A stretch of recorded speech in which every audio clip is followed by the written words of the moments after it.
Rumpole à la Carte by John Mortimer. The book bears a dedication to Anne Malalieu and Tim Cassell. The first story is called Rumpole à la Carte. I suppose when I have time to think about it, which is not often during the long day's trudge round the Bailey and more down-market venues such as the Uxbridge Magistrates' Court, the law represents some attempt, however fumbling, to impose order on a chaotic universe. Chaos, in the form of human waywardness and uncontrollable passion, is ever bubbling away just beneath the surface, and its sporadic outbreaks are what provide me with my daily crust, and even a glass or two of Pomeroy's Plonk to go with it.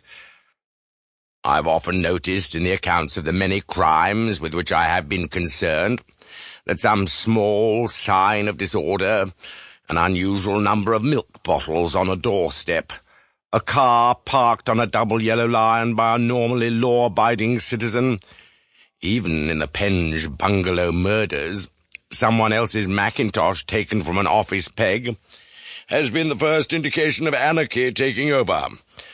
The clue that such dark forces were at work in La Maison Jean-Pierre, one of the few London eateries to have achieved 3 Michelin stars, and to charge more for a bite of dinner for 2 than I get for a legal aid theft, was very small indeed.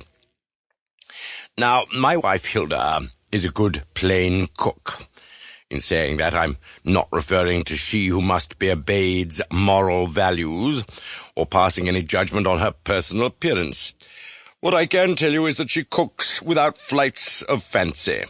She is not in any way a woman who lacks imagination. Indeed, some of the things she imagines Rumpole gets up to when out of her sight are colourful in the extreme. But she doesn't apply such gifts to a chop or a potato, being quite content to grill the one and boil the other. She can also boil a cabbage into submission and fry fish. The nearest her cooking comes to the poetic is, perhaps, in her baked jam roll, which I have always found to be an emotion best recollected in tranquillity. From all this you will gather that Hilda's honest cooking is sufficient, but not exotic, and that happily the terrible curse of nouvelle cuisine has not infected Froxbury mansions in the Gloucester Road.